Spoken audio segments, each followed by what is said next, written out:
And we're live. Welcome to the Mage Talk podcast, the Magento Guru podcast. I'm Kalen.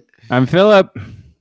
And we are joined today by a very special guest, Andrew Levine, front-end architect at Magento. Andrew, Howdy. How the heck are you? I'm doing great, man. It's been a slow morning, which is just the way I like it. Very nice. I think I was clicking on myself that whole time, so it was showing me instead of showing the people talking. My apologies. Probably true. Why would you want to look at anything else? Really, I mean, with this beautiful orange background and pixelated face of mine, you know. Does Google Hangouts or YouTube Live have one of those face filters to make myself look really smooth? Like, oh, it has. I don't. Oh, they don't have it on live. A lot of them have things where you could give yourself like a crown or some long hair or something like that. I think you got the long hair covered there, right? I've got the long hair covered, I think. Look at this today. Look at this. This is crazy. I've got the Hokusai sort of look going on. How much time does that take? 2 hours or 10 hours? If it took 2 hours, I would not be doing it. I'm sort of lazy by nature. That's why I was a developer for so long. I do 3 minutes or so it takes to do my hair. Pomade? Just kind of do this. Woo! You just kind of do that. Not bad. I'm assuming pomade, right? Oh, this is great. You're opening up a whole can of worms. This man knows his hair product. To be fair, I knew exactly what I was doing. Yeah, this is actually the key ingredient is a powder called cocaine. No, it's a powder that that you can get that makes it stand up like this, and then some like a pomade like substance. What are you drinking there, Kalen? Oh, you know, Philip, I'm glad you asked because I'm just having a sip in this Commerce Hero mug of Shopify Tears today. So. You practiced that joke in the cold open. We practiced that in the pre-show. And I've got kombucha. I'm on a kombucha kick right now. So this is from a nonprofit brewing company. If you ever come out to Austin, we have a kombucha keg. I know. I saw it. So your LA office had the cold brew and the kombucha keg right next to each other. So I talked to our office here, the co-working space that Something Digital has part of here in West Palm Beach. I talked them into putting in a cold brew keg. Haven't really convinced them on the kombucha yet, but we'll get there. My problem with kombucha is how do you get past that like horrifying smell of vinegar? You don't. I think you just embrace it. I mean, it's an acquired taste, much like the whiskey that TJ likes to drink. When you've had a mother that cleans with white wine vinegar, or not white wine vinegar, just like whatever the grossest vinegar is. Oh my When you gosh. grown up with that being used to clean the house, kind of sticks with you. My wife is super into that. Everything, she's super into the clean with vinegar thing. And she's very into natural because that's the reason for it, right? It's very natural and organic and things like that. And this is the new this is going to be the new topics that we're going to pick up on Mage Talk before we rebrand to Adobe Talk. We haven't actually we've not addressed the 10,000-pound elephant in the room. What's the countdown? How long did we make it without that? That was, I don't know. Hold on. It 4 was minutes? Solid 4 minutes. Solid Wow. few minutes. That's impressive. I'm sorry that I'm the one to pop the Adobe, if you will. We are expecting you, Andrew, to give us a full accounting, full reporting. We have lots of questions lined up for you. I know you brought your lawyer with you today, so I'm where is he? Oh wait, no, my lawyer's right there. I like it. You just assume your caricature's gender there. Don't do that. That's how dare you, Andrew? How dare you, sir? No, but well, give us some quick reactions. I know obviously you can't speak too much on the Phil laughs at every statement I say. You're gonna have to get used to it, every question I ask. But give us some reaction to the whole deal. Sure. So yeah, we found out when was it?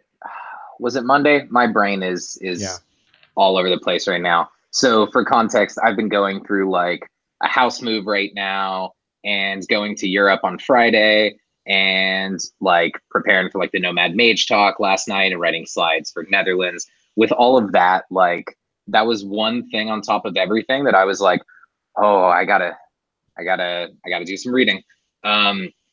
I mean, it was obviously really exciting for everyone. I'm most interested in it because prior to coming to Magento, I'd worked on some open source projects where one of the contributors, Henry Zhu, who's left_Pat on Twitter, from the Babel project, he actually worked for Behance, which was another product that was acquired by Adobe. And they actually let him work almost all of his work time maintaining and contributing to Babel without any expectations of like him pushing advertising or trying to sneak in anything there. There's also another gentleman from Behance, I think his name is Mike Sheroff, who's contributed to like the Node Package Manager and a lot of tools around there. He's also contributed to like ESLint and Babel.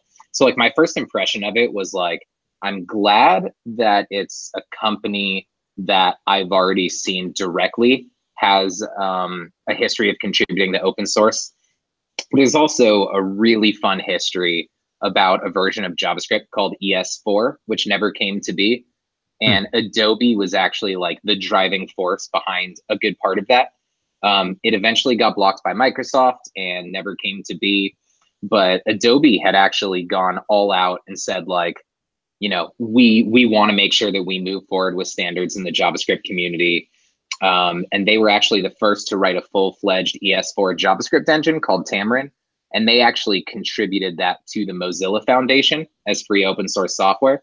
So like, wow, that's awesome. They have a good history from at least where I'm standing of contributions to open source. So I'm pretty excited about it.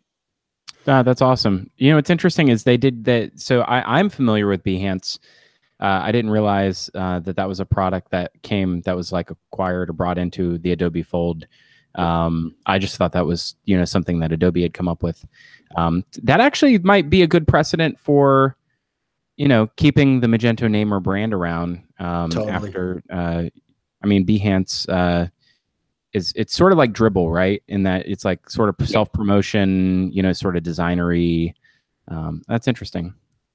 No, that's super interesting. I've been really interested in looking for precedents because I mean, obviously we all want to be optimistic about what's going to happen, but probably the most reliable, you know, way to guess is looking at what's happened in the past. And I wasn't aware of that one.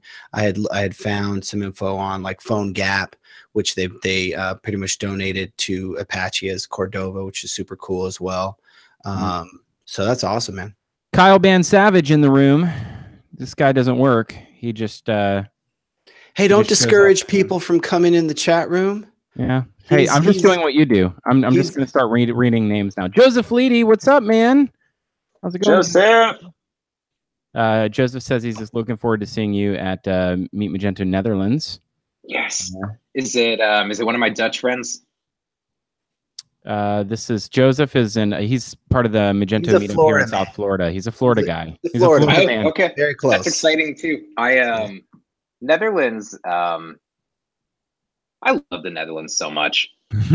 That was, as of a few months ago, the first place I ever went outside of the continental United States, and I just fell in love with that country, and all the people are great.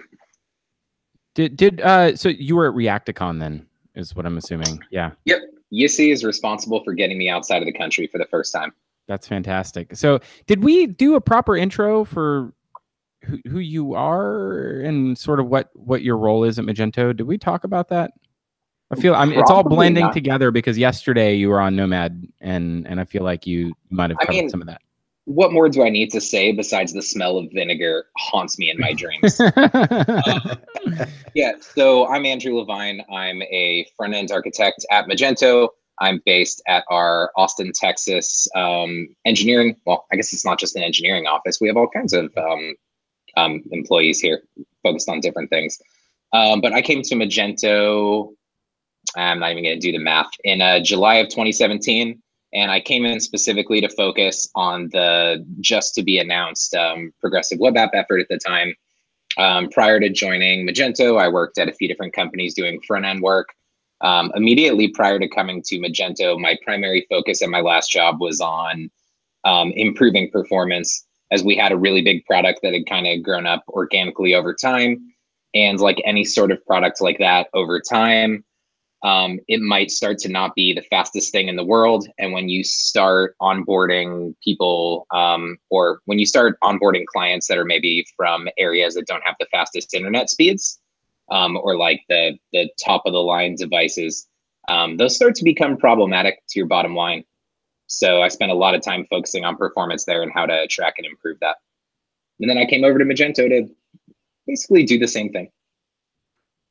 That's super cool. I'd love to hear a little bit about maybe a quick recap of the Nomad Mage. I know you probably went super deep on a lot of topics, and we probably can't get too much of that here, but would love to hear how that went.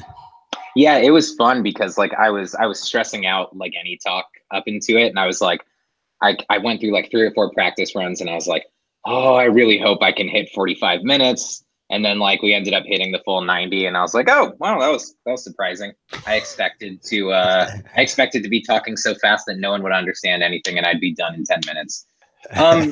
Yeah, it was really fun though. We kind of started out by going over like, I don't think most people in the community at this point need the sales pitch on like what a PWA is or why it's going to be valuable. I'm assuming that from like the development side of things, people are probably getting it. I'd assume maybe some of the actual people that like own stores that a lot of SIs are doing work for probably might need to be sold a bit more on it. And I'm probably the worst to talk to about that because I'm not a very much of a business minded person. So we went through like what PWA is and, you know, like why it's so cool and why I think it's the future. And then we went into covering like an architecture diagram. We went over what we have done so far, what we expect and hope to be contributed by the community, lessons learned from the past. Like even though it was before my time, kind of talking about how Magento 2, there was some obvious contention when I go back and read through old blog posts and talk to those who've been in the community for a long time about how it maybe wasn't transparent enough for them, or there was this what felt like endless waiting period for people. And we kind of addressed like why we desire to have this be such a community-led effort.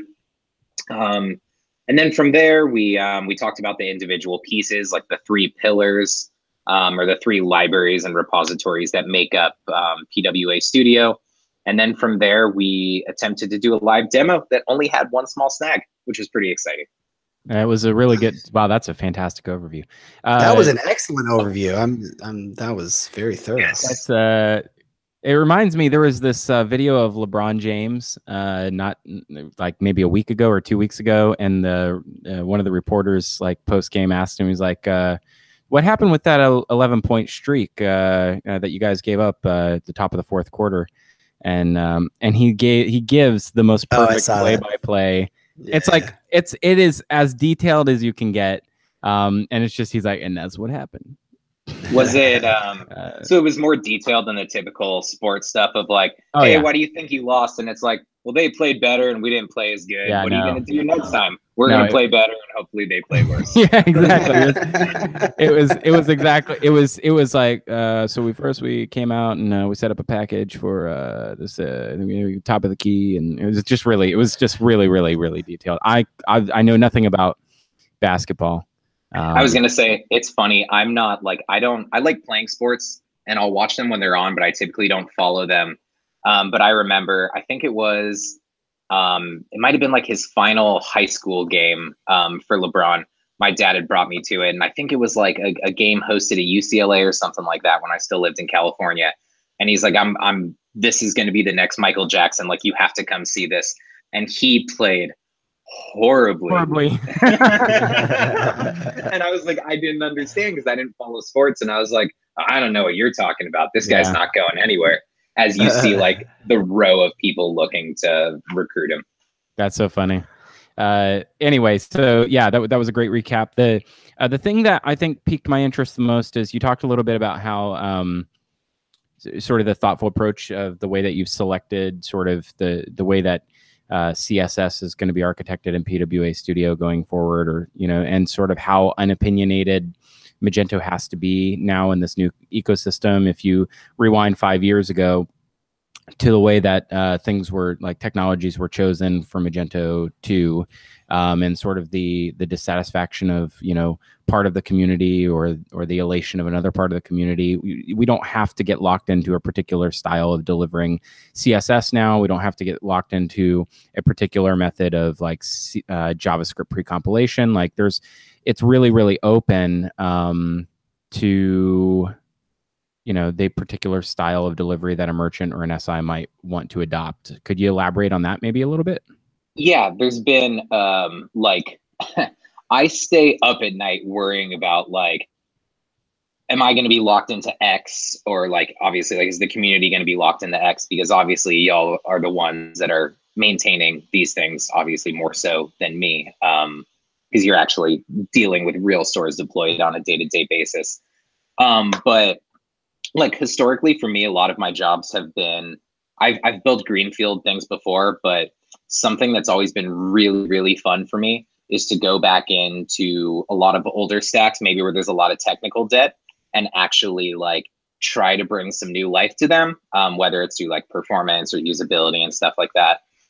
So one of the things that we've been really focused on and is near and dear to me is making sure that any place where you don't need to be locked into a certain technology, you're not locked into it. Especially because like, even if it's the right choice insofar as like that same tech is around in a decade, there's still always going to be people that prefer different tech. And there's nothing wrong with that. Like the perfect example right now is we made the choice to go forward with React as our UI rendering layer. There's a lot of people in the community that also like Vue. And for good reason. Vue is also an amazing piece of software. So we made the choices where we thought it was necessary to really tie ourselves to specific technology. But like you mentioned, things like whether you're going to use less or Sass or post CSS or something like that, because we're using something like Webpack now, where we can compile different things based on, you know, any signal we have, like a file extension or something like that, very effortlessly. And because it's really common to publish compiled artifacts rather than like the raw less or Sass or something like that, it's really like there's no technical burden there that would prevent us from forcing people to choose one thing. So why do it? Like we've made a choice for Venya PWA concept, I believe, that we're using for the default. But I'm sure there will be examples in place for how to choose your own, or anyone that's familiar with Webpack, which has a learning curve. Sure. But anyone that like is familiar with Webpack would find it pretty straightforward to put in the preprocessor of choice. And that's then cool. There's oh no, go for it. Go ahead. No, go ahead. Oh yeah, I was gonna say, and like Phil mentioned, I believe like transpilation or JavaScript compilation too. Like that one was an easy call because your choices are, if you're not doing like type JavaScript, your choices are Babel, or maybe even Babel. That's not really something that has many other, I want to say competing projects, but competing is probably the wrong word, but you get it. There are very few analogs in that sure. space, right? There you go. So Babel was the obvious choice for that. But if something amazing were to come out in the future, it's worth noting that even then, like right now, our kind of injection mechanism that extensions could use to inject themselves into arbitrary places on different pages, that relies on Babel, but it's a specific user-facing or developer-facing API that isn't necessarily coupled to Babel. It's just the implementation is in there. So in theory, if 5 years from now, there's some new hot JavaScript compiler that's all the rage, as long as it was pluggable, we could always move that stuff over because it's not anything that's super Babel specific. Babel's just the right tool for the job right now. And so there was a conversation. This is kind of nerdy, but I'm going. Do it. There was a conversation some time ago where I think James Zetlin on your team was probing to see how people felt about TypeScript. Yep. Oh, that was my fault. Okay, so tell me a little bit about sort of where that conversation kind of came from, and also how dare you? Why would you ever choose that? No, I'm just curious. Oh, I will spend hours convincing you how great TypeScript is. And you're a Babel contributor. So what's the fascination with, not that they're perfect analogs? Babel can actually compile down TypeScript. It can parse and compile down TypeScript now. And actually, that was like that's like part of new Microsoft. Is Microsoft contributed almost 100% of that code to Babel and agreed to maintain it, which is pretty amazing given the Microsoft of a decade ago, or probably even more recent than that. But yeah, I think TypeScript is an amazing project. And when it first came out, I was really hesitant about it because it was marketed early on as like, you know, JavaScript for C# developers. Yeah. It was very OO focused, and it was very much a Microsoft technology. Like, use this with Visual Studio. Over time, the JavaScript community has started to, excuse me, embrace TypeScript with open arms. It's become huge now. And if I had taken a guess about where TypeScript would be a few years ago, I would have been so incredibly off. So I've used TypeScript on a few personal projects. I've used Facebook's Flow on some projects at a prior job, which, for anyone that's not familiar with Flow or TypeScript, they just add type checking on top of existing JavaScript by kind of extending the syntax to make it possible for you to say, like, this is a string. If it ever happens to be a number, please let me know about it so I don't make a mistake. But yeah, so I brought up TypeScript early on, specifically because I've worked in a lot of large applications, and sometimes you are looking at code that's, you know, 100 lines into a function, and you see it referencing an object, and you go, I don't know what the shape of this object is. I know the bug I need to solve, but I don't know, like, what data is available to me in this scope right now. And of course, you can open up a debugger, but that requires getting the app running and context shifting into your browser. And at that point, you're going to see the Twitter tab and Kaylin's tweeting something, and you go. Kaylin's on like a 3-hour live stream somewhere. And now you're on a live stream. Now you're arguing with me and Phil on a live stream. It's not good. Exactly. So TypeScript, like the aha moment for me came like, it was like I was working on like a React Redux application, and in Redux, like, you have these very specific state objects. Right. And the first time that my editor told me, like, oh, this is the shape of the data you're looking at, I was like, oh, this is amazing. So I brought up TypeScript initially for the product just because I'm a big fan of it. At least for now, we decided not to go with TypeScript. There's some concerns around it. Some of them are documented somewhere that I can't even remember, but there's things like contributor barrier to entry and worrying about, like, if we want a lot of people contributing to this project and we're already giving them, you know, 10 or more new pieces of tech that they need to learn in a relatively short window of time, do we really want to add more on top of that? And for the current time, it was just a trade-off we have to make, where we don't really want to force people into learning more tech than they're already going to have to learn. But that won't stop anyone from being able to write their own themes using TypeScript or their own extensions using TypeScript. And TypeScript has a really good story for making external libraries type safe in your project that maybe don't necessarily have their own type straight out of the gate. So comment and a question. First of all, everybody in the room, remember to subscribe and like. Oh, this again. And also, like, I know I did it. I know that if everything is going way over your head like it is for me, hopefully everybody's understanding all this. But like, if anybody needs some basic like definitions or explanations, just chime in. But I'm happy for you guys to do your thing because you guys know a lot more about this. Oh, and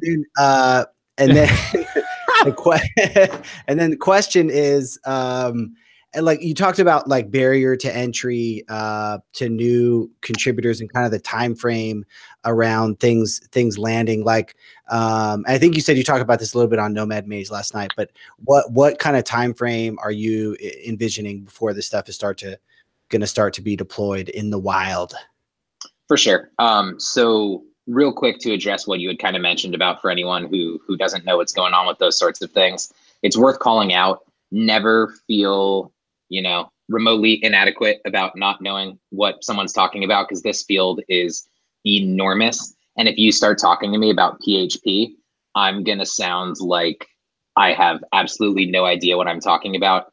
It just so happens that like the tooling space, specifically within the JavaScript ecosystem, is something that I'm really, really interested and passionate about. So that's something that like outside of like work type hours I spend time in. But if anyone ever wants like a refresher on those sorts of things or an intro, I'm always happy to give it, sit down with someone.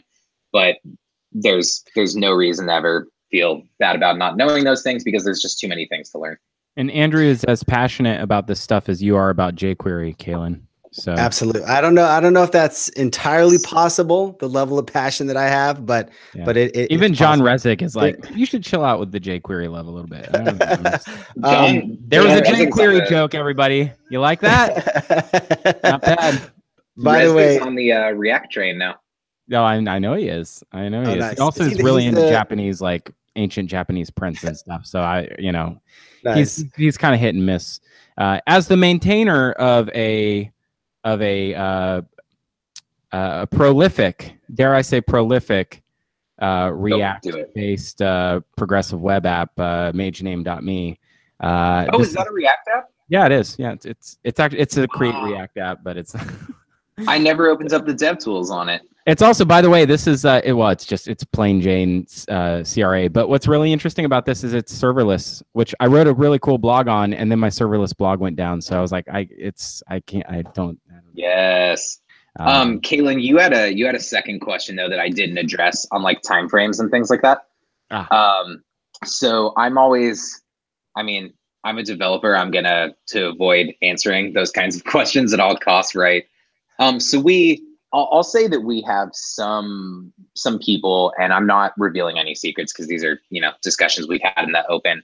But there's some people that would love to be able to have a PWA live by the end of the year.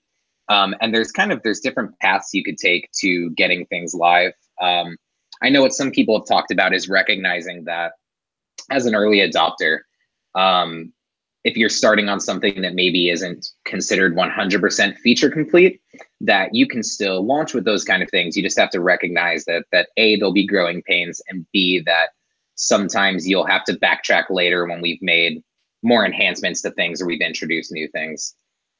So as far as timeframes on it, I always avoid giving numbers on things. The best thing I would say would be get involved in the project as soon as possible so we can make that move quicker. And I'll take that brief moment to sell that a bit more. Under the Magento organization on GitHub, we have a GraphQL-CE repository where our community engineering team and our GraphQL team have a backlog of, I think, like 49 issues already for stories that are groomed and ready to go for people to start contributing to. And under the Magento research org on GitHub, we have Venya-PWA-concept. And we actually had our first public community grooming call for that today. And a lot of that was just like introductions and catching people up on where we are. But I guess the thing I'd be most comfortable saying on this is the more that we have people who want to go live contributing, the quicker we'll be able to actually get things out there.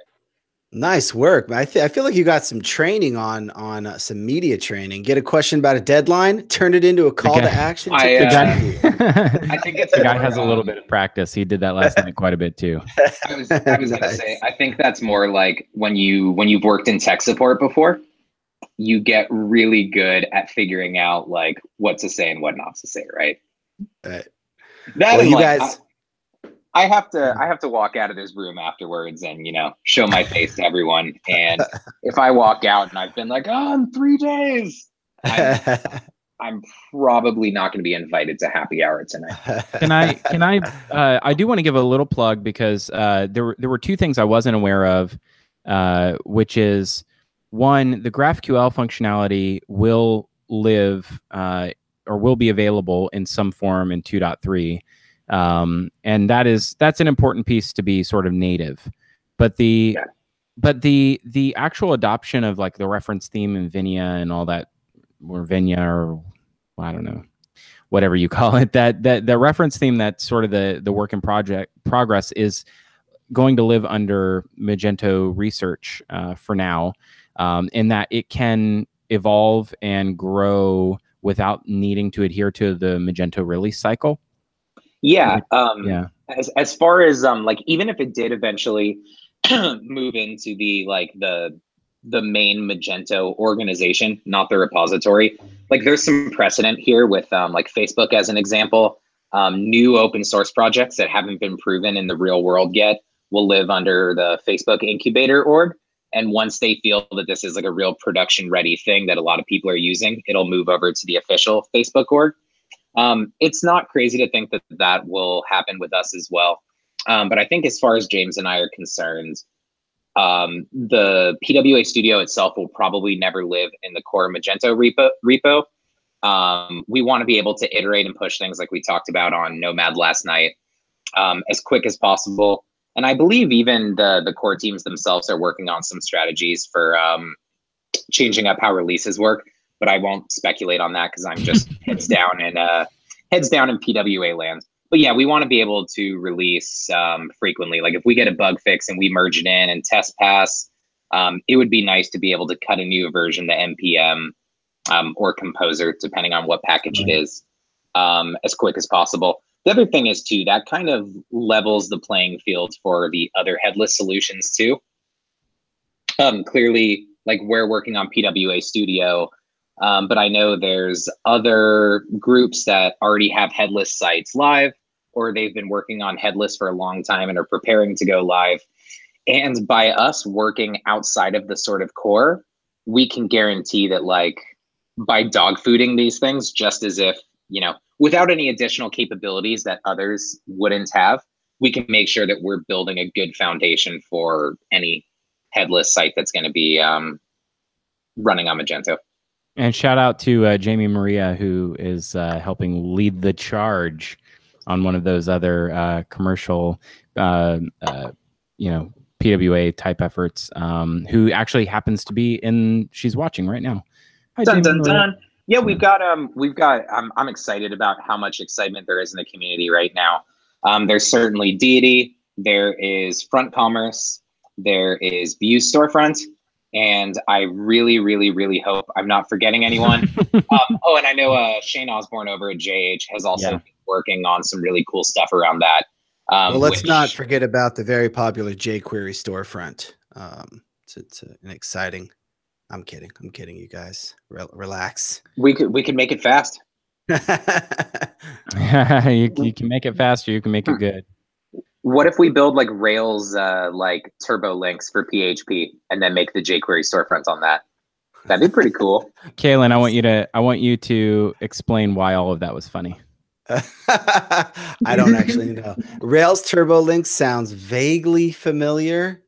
Rails turbo links was kind of cool for its time. It's what GitHub uses. It's basically like when you click a link, it prevents the navigation and it goes and gets like a rendered Rails partial and just shoves it in the DOM and fixes up all your event handlers for you. It was like one of the early like single page apps. Okay. That's why in GitHub you have some weird like caching problems sometimes, I think, is they like heavily cache those things and things get weird. Really? Yeah, I think there's a few of those quick loader type jobbies for PHP. Yeah, jobbies. Yep. Jobbies. Basically what I'm saying is jQuery is the future and we should all That's what I've been saying this whole time. Let's invest in that stock. Hit the red button. Buy. Yes. Hat tip to Jim Cramer. Yeah, I am the Jim Cramer of Magento. I'll have you know. That's a different person than you said earlier, but we'll leave it at we'll leave it at Jim Cramer. Yeah. You know what's really interesting is so Kaylin actually is he's sort of famous for being 18 months behind the curve on a lot of things. But it suits him. It like actually works really well for him. So I'm always teasing him, but he recently made Commerce Hero's website into an SPA or SPA-ish. And so I expect, let's see, when would that be? December of 2019, he'll be delving into React. That's actually sounds very that's a very reasonable, right? Yeah. I was gonna say with the number of like different entrepreneur. Oh my god, I'm not even gonna say it. You can do it. Horrible entrepreneur. Oh my god. That is awful. So we're just gonna skip right past it. With all of the ventures you have with new businesses. There you go. Right past it. Not even gonna dwell on it like I'm doing right now. With everything that you've got going on, I don't even know how you would find time to learn anything. But I know the guy's on a live stream for like 6 hours a day. That's why I don't learn very much. You know, it's a, hey, they're not all live streams. They're 1-minute clips. Which now that you've added the text to them, I get stuck on them a lot longer because like nice. I never stop. Don't tell, you can't tell him this stuff, man. Come on. Someone had already told him that. I think Alex already told him that. Yeah, he did. Yeah, that's like crack for me hearing that right now. I'm gonna go do like 17 clips after this podcast is over. Do you guys think it's just, I'm switching gears here. Do you think it's against GDPR in some way if I call out people who unsubscribe from our email list? Do you think that that's wrong? 100%. Yeah. There's I won't do I mean, there's a really good way to find out. Still do it though. I mean, laws are there to be broken, Phil. I mean, it's not the 25th yet. I'm probably safe, right? It's Wednesday the 23rd. All right. Shout out to Andre Flitch for unsubscribing from magetalk.com's email. Hashtag we love you. You get very upset when people unsubscribe. It's almost like you've never done email marketing before. You are such a spammer.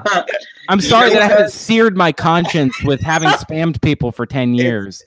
So I feel bad that I've bothered someone. It's a weekly thing. People always unsubscribe. Andrew, please. The worst unsubscribe in the world for me is like, I've pretty much every company I've worked at with Slack has like a cute animals or a pets channel. And the one that kills me is like when someone posts a really cute animal and then you see like so-and-so left the room and I'm just that's kind so of rough. Monster hates a puppy. They seriously have to prioritize the ability to disable that left message. Like it helps nobody. Like the person that leaves doesn't necessarily want to broadcast that to the room. They just want less noise in their Slack and it like makes everybody so sad. I just like knowing who hates happiness that I talk to. TJ in the room says that I should ask you how you feel about people putting thumbs down on your videos, Kaylin. Ooh, I do not enjoy that. I've gotten 1 thumbs down to date on my Mark Lavelle is a badass video. You know what? I'm gonna go and I'm gonna thumbs down all of your videos. Let's see. Do it. You'll get banned from YouTube. They'll know that you. They'll know that you're a bad person, a bad person. No. No questions. Can we come back to PWA Studio real quick? I want to say one thing. Yeah, say 10 things. The thing I was actually really impressed with was, Andrew does a live demo at the end of how to get up and running quickly. So he has the beta version of 2.3 set up and installed already. So he's cut at least 6 hours out of the process of what it might take to stand up PWA Studio. But once you finally figure out how to, once Kaylin updates Homebrew and he gets Valet Plus installed and working on it. I got Valet Plus installed. Did you see my update on that? I saw it. I just want to give you some crap over it. It was wild. It just worked. It turns out if you don't make any sort of assumptions and you just do what the README says, sometimes things work. It's insane. No, that's what I did the first time around a few weeks ago, and I was in permissions hell. I kid you not. Yeah? Kid you not. Permissions hell is like what level of Dante's? What level of hell is that? It's like there's an entry level purgatory phase, and you're in user local, and then when your user bin, it's level 644. That's the level. This is literally the nerdiest show we've done yet. Andrew's taking us there. He's like fairly smart and nerdy, and he's kind of taking us there, which I'm appreciating. Yeah, we're getting it. I'm just not stopping you. While we're on this topic, and before Philip takes us to a serious question, I'd like to chime in with a question. Zetlin is also a super smart, nerdy guy. I'm curious what the dynamic is like between you guys. Do you guys really love working together? What's it like working with such a smart dude? It's fun. We tend to focus, like, things get done better when you like split efforts, right? So one of the fun things has been like one of the things we can do is like divide and conquer. Like right now, a big thing for us is contribution days, since we're trying to get so many people actively contributing. So we don't see, besides like Imagine, Oh, did we lose him? Did we lose him? He's frozen. Kind of. Oh, he's back. Am I back? Yeah, you're we back. just lost you for a couple seconds. Since Besides Imagine, you saying, since Imagine. Yeah. Oh yeah. Since Imagine, like after that, we probably you probably won't ever see us in the same room together unless it's on video or you're in the office. Just because we're gonna divide and conquer to get out to contribution days and kind of give people the good word about PWA Studio.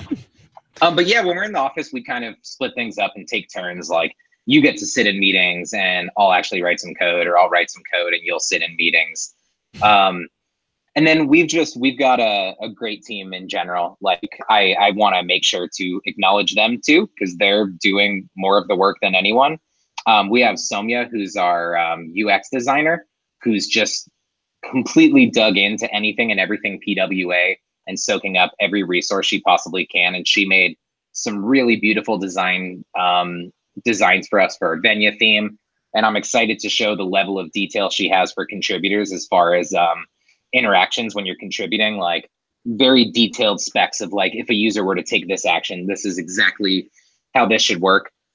We also have James. We have 3 Jameses on the team. We have James Kalkaben, which is our technical writer extraordinaire. He's also one of the only tech writers you'll ever see that works exclusively in Vim, which is pretty awesome and something that's legit. Which James is this? James Kalkaben. He's not on Twitter, but he can grow one of the he's coolest. Dead to me. He doesn't exist. Yeah. He can grow one of the coolest, like twisty mustaches you've ever seen in your life. It's impressive. Wow.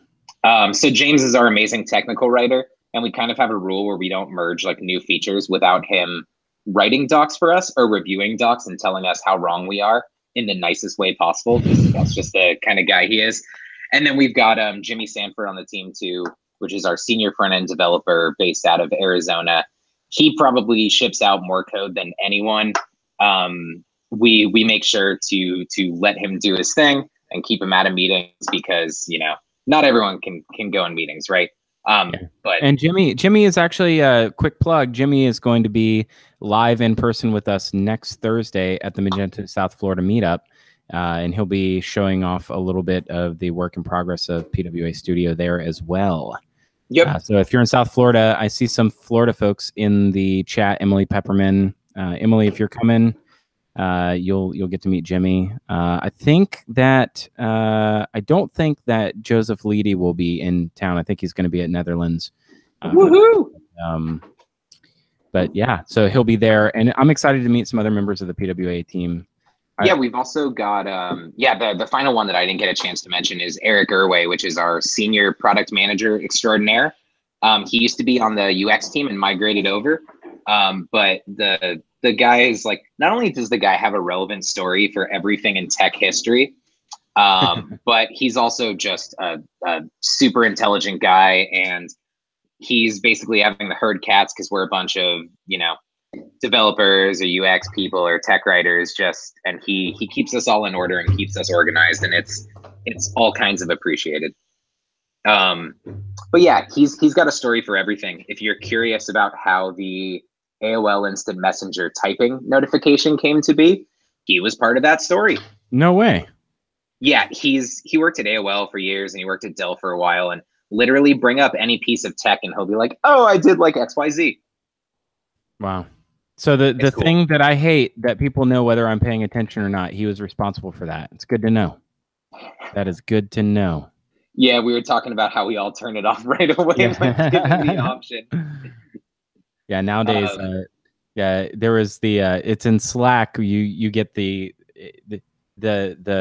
prompt is multiple people are typing, and that's always good for my anxiety. That multiple people have things they want to say to me. Oh, the worst for anxiety is when someone important messages you and just goes like, "Are you there or can we talk?" Yeah, that's the worst. Just tell me what the bad news is first.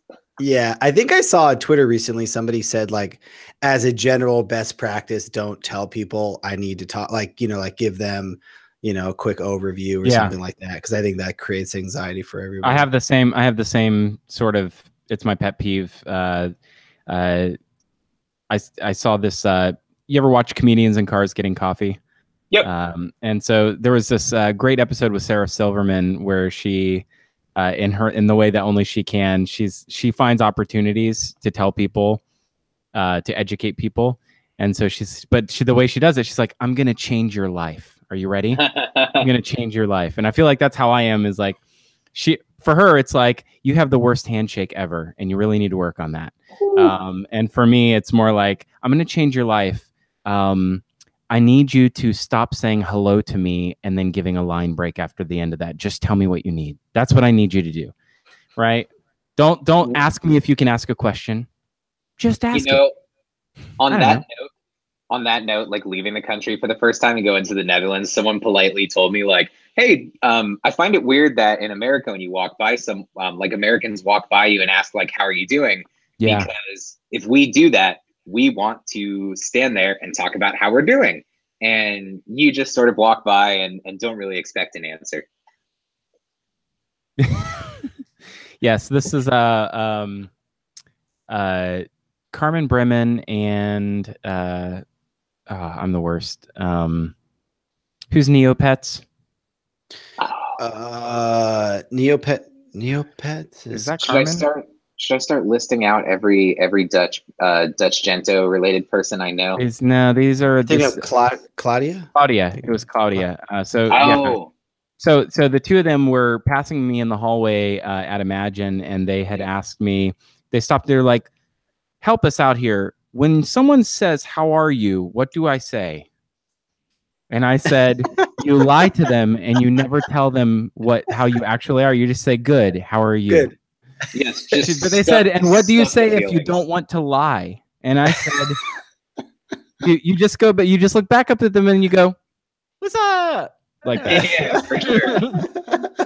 Some good training. Just poke your chin up and go, "What's up?" That's usually what you just say. What's like the equivalent like American phrase that you know would be something that you would have to respond to seriously? Like it's so bizarre to think about how that's taken literally in that context. It's bizarre to you because it's a custom that we have. Yeah. Just because I'm used to it. But yeah, no, I'm totally aware of that. I mean, I know that. And then the whole thing is like, when you say, how are you doing? And in the US, we're like, I'm awesome. I'm great. And over there, it's more like, I'm fine. Like, and that's totally like fine. Like to be fine is fine. You know, well, it's always shocking too, when you get the occasional, like, oh, not great. And then you're just like so caught off guard. And you're like, oh, I didn't really have time. I didn't have time to dedicate to this. And now I feel terrible. I didn't realize what I was getting myself into. When I asked you how you were, I really just wanted you to say good and then move on with your life. But yeah, for sure. I guess we're having this conversation now. Yeah, at that point you're committed, because if not, like, how dare you? We're losing viewers by the minute the longer we riff on this. I did have a question for you. Yeah. I did want to point out one thing about PWA Studio, which is after the 6 hours that you already had baked the pie and it was sitting in another oven like a cooking show of installing 2.3. Aside from that, the setup of PWA Studio and the Vinya theme was really, really quick. And so getting up and running, if you wanted to get into like something that's really concrete to you know, contribute back to Magento and community engineering, you pointed out that there's 2 different repositories with open issues right now, and some stories that need some immediate attention.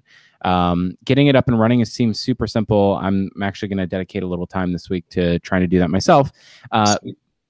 And really, honestly, Kaylin, it was super simple. It was basically you symlink a package and the theme, and then you set up upgrade and you're done, right?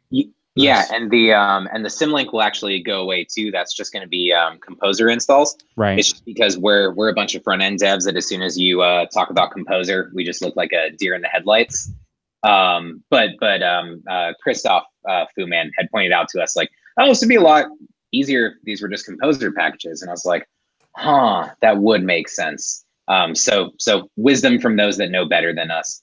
Yeah. But if you're actually interested in setting it up, I don't think I mentioned on Nomad Mage last night, but if you go to magento-research.github.io/PWA-DevDocs, or you can just Google Magento Research DevDocs and you should be able to find it. We actually have a DevDocs site now dedicated just to the DevDocs for PWA. Wow.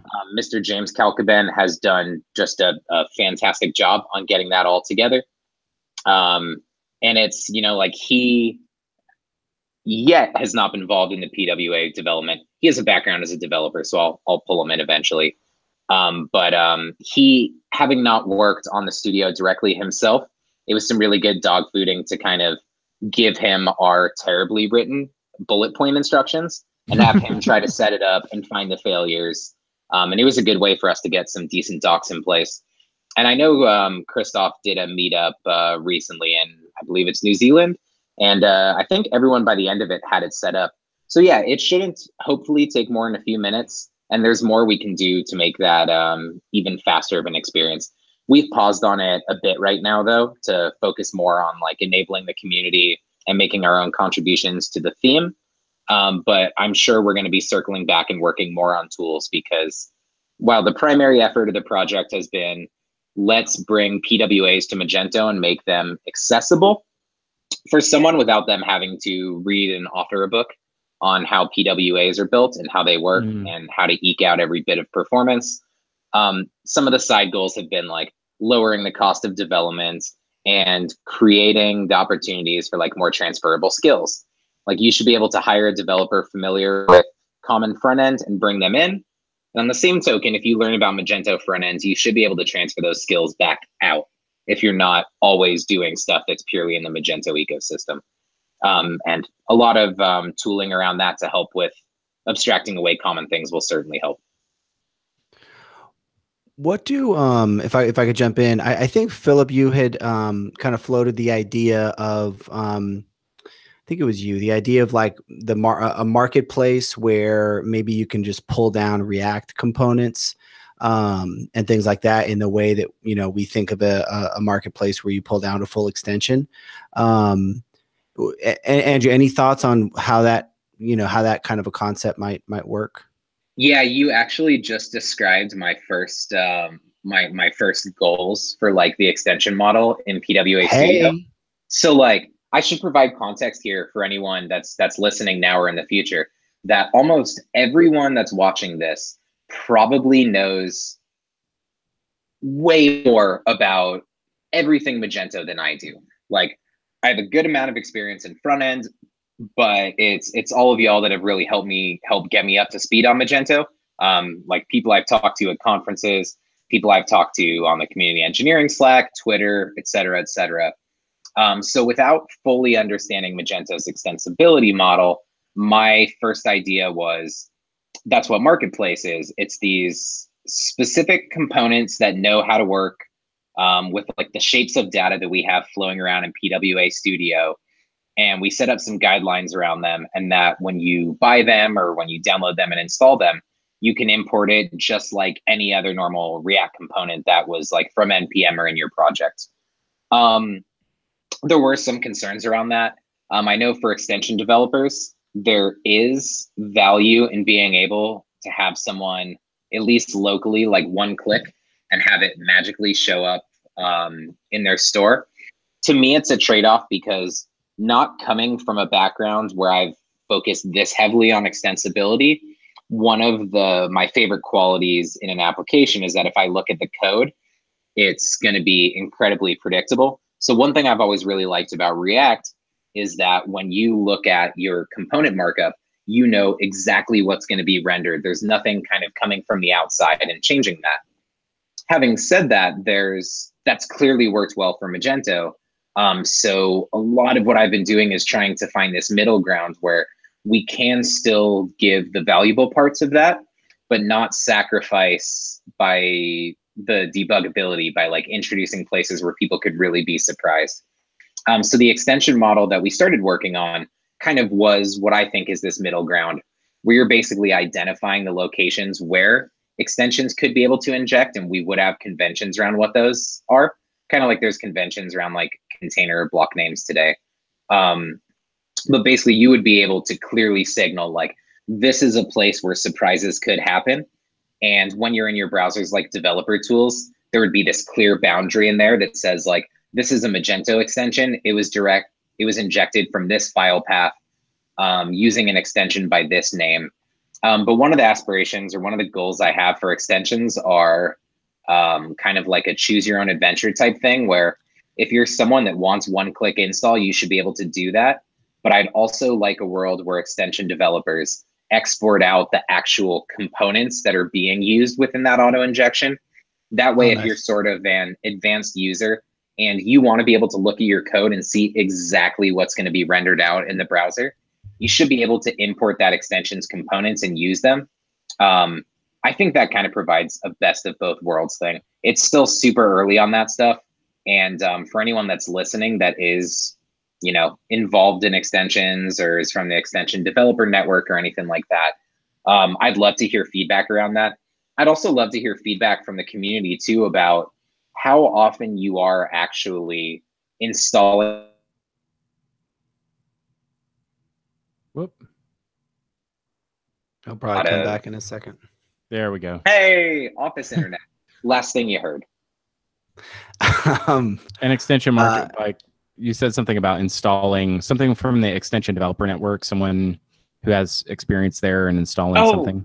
Yeah, so I was just going to say, anyone at all in the community, I'd love to hear feedback on Twitter or on like a Slack DM on community engineering, how often it is that you kind of do like a one-click install of an extension and have it just work out of the box, or whether you, I wasn't sure if that was the response I was going to get, but I've kind of heard like, I've kind of heard mixed from both sides. But I'm curious, like A, how often that dream works out in practice, and B, whether that's something that you as a member of the community and someone building out stores actually desires.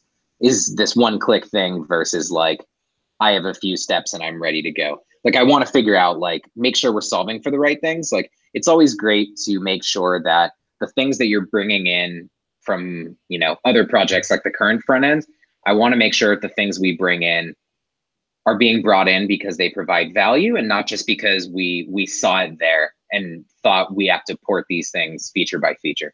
So any feedback on how those things work would be golden. That's awesome. Might be cool to do like a separate. I'm still pretty ignorant about it. What were you saying? No, I was saying it might be cool to do like a separate stream, like kind of a deep dive on maybe with somebody from XTDN and kind of do a deep dive. But as a consumer though, like, so Emily Peppermint in the chat had mentioned, you know, Gasp, you know, do you mean it would work like WordPress? The thing is that there's not a WordPress. There are very few WordPress things that actually affect the front end that if they don't have their own dedicated sort of endpoint or route or some sort of like, they don't quote unquote just work with any theme. Like they don't. You have to. Most of them don't expose, you know, widgets or whatever they call them, I forget what they call it, sidebar component stuff. They don't just expose them in a way that, you know, always just works with the customizer, you know, the theme customizer. Like those things that ostensibly should just work that way don't always work that way. And a lot of people get really good at, you know, delving into the code and, you know, following some instructions to do stuff. That's also my experience in Magento, is that things by default, if you install an Headworks plugin, God bless, I love those guys, but you install a Headworks plugin, it's styled and assumes that you're using Luma, period, full stop. So everything that you do, if you're using a commercial plugin or a commercial theme, or you've architected your own theme, if it's not using, like, it might appear somewhere, but it doesn't mean you don't have any work to do. There is work to do, and I assume that's how, you know, that's how I assume most people would believe that a commercial plugin of a component nature would work. But what I don't think that they understand is that components unlike everything else, aren't subject to all of the CSS inheritance and sort of the CSS specificity issues. I'm gonna have the same speaking challenges you're having. Yeah. Entrepreneurial CSS specificity issues. Wow, I did it. But those particular I know, I'm like, I just transcended. It's all the kombucha. So, but the issue wouldn't present itself there, because in this world, you could, in theory, have a component that styles what other components would look like, right? Like, in theory, we could get to a place in this world, and I know I'm being incredibly idealistic, sure. or maybe a little bit too optimistic, but I do think that if I want to plug and play, a wish list feature on my Magento store that's from a third party and does something, really cool, that should be so much easier in a component-based world. And we should be able to buy those things individually without having to submit to all the cruft that would be required and pomp and circumstance for install that we have today. That's what I'm hoping, right? For sure. Yeah. I am still really excited about like where we can go with the extension model. And to be honest, like even if you have like the auto injection mechanism or the manual import, there's still only like a limited amount of difference between how those two would work. But yeah, like these sort of isolated component models like React, where you have really clear described boundaries between each component, do lend themselves really well to this type of work, which is just, obviously nice for us having to build the thing. Yeah, it's going to be very interesting to see how it pans out, but I'm excited about it. Another thing we've been talking about too is like, I know there's a lot of static tests in place today to make sure you kind of like pass the quality test to be in the extension marketplace. We'll have those too. At least from the start, we're probably going to be writing like a suite of custom ESLint rules. A lot of those, and for anyone that's not familiar with ESLint, it just does a bunch of static analysis for common like JavaScript bugs, but you can write your own rules that can say things like, hey, you're using this container and you missed an ID, and your editor actually knows how to tell you about those ESLint failures. So we'll have a lot of rules like that we're going to use in the studio when you're writing a theme to prevent any foot guns that we know about. And we'll be adding to those over time. And most of those eventually will be running on PWA extensions that get contributed to the marketplace as well. So it's something we're definitely thinking about. We're just slightly paused on it right now while we shift to enabling the community to help build out the theme. But I fully have plans in the next few months to start focusing again heavily on extensibility and extensions and everything that goes along with that. One cool thing to mention on that injection thing though is I believe right now, because you inherit from Luma, sometimes when you want to make changes, you use that injection mechanism almost like the same way that an extension would. That won't be the case as much in the PWA world anymore, because our themes don't rely on inheritance anymore and rely on just heavily based on composition. I envision a world where that injection mechanism is something for extension developers only. And when you are writing code for your own projects, or like, let's say that you're an agency and you have common things that you use across all stores, like in your common themes, you could use the injection mechanism if you wanted to, but you could also just import your own libraries just like they were any other JavaScript package. Okay, we got time for a final word. I'm gonna have a hard stop here in a sec. So. Okay, awesome. Final word from Kalen is that really love the work that you're doing. Sounds really cool. It might be neat to do some kind of a separate deep dive on this whole extension idea. Get some of the extension folks in for it. So that sounds awesome. Sounds like we're gonna go ahead and wrap this up, put her to bed. So hey, thanks for tuning in. I think is that a wrap? Thanks for tuning in. Go ahead and hit that subscribe button. I'm going to do this. I've done this twice already. This is the second time I'm doing it. Hit that subscribe button, smash that like button. And thanks for jumping in. It was great to have you guys in the chat. and it's always makes it a lot more fun and interesting. If you're listening along by audio right now, we appreciate you just as much, and if not more, because there's more of you. And Andrew, actually, if you want to give any last plugs, point anyone to any resources on the World Wide Web, we'd love for you to do that. For sure. Yeah, just a quick thanks to all the contributors that have already contributed to PWA Studio. Thank you to everyone that's shown interest. Thank you to every member of the PWA Studio team who's really the ones actually making the magic happen and pushing this thing along. And if you want to learn more, join us in the Community Engineering Slack. Feel free to tweet at me, DrewML on Twitter, if you don't know how to find that. And come to the Magento Research Organization on GitHub and help us build the future Magento front ends. Hey, beautiful. Well, thanks again. Give us a 5-star in all the places, all the things, the likes, all those things. And thanks so much for watching. We will see you next week. Peace.